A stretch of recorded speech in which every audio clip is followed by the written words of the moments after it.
Alright everyone, well, the time lapse that I was making with the GoPro just cut off. The battery died in the GoPro, but this is kind of what we got done today. I don't know, I'd say it's at least 1 cord of wood. I don't know, what do you guys think? It's about, that's how thick it is.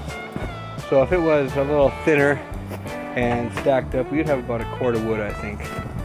So we still have this amount of wood right here to get us through. I don't think it's going to get us completely through, but we'll see how it goes. We didn't have the propane heat last year either to supplement when we weren't using the fireplace, so we'll just kind of see. But we're going to take a break now. Probably we got enough for about 2 weeks at least. Well,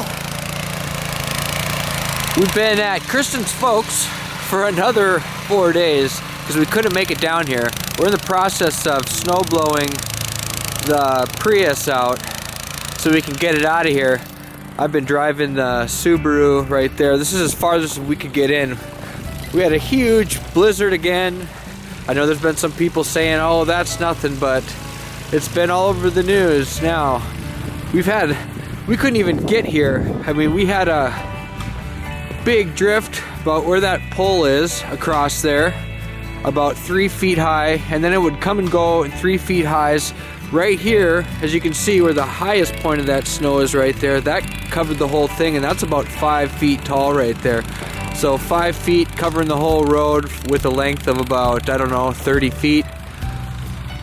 So we had to park down at the post office at the end of the road to even get here to ship some Etsy stuff off. But Kristen's dad was nice enough to come down here and bring his snowblower. We're gonna have to think about getting one of those or some kind of a different shovel, because when you get this much snow, it's hard to scoop it out when it gets heavy and frozen. It's pretty heavy stuff. Help me, I'm covered up to me neck in snow.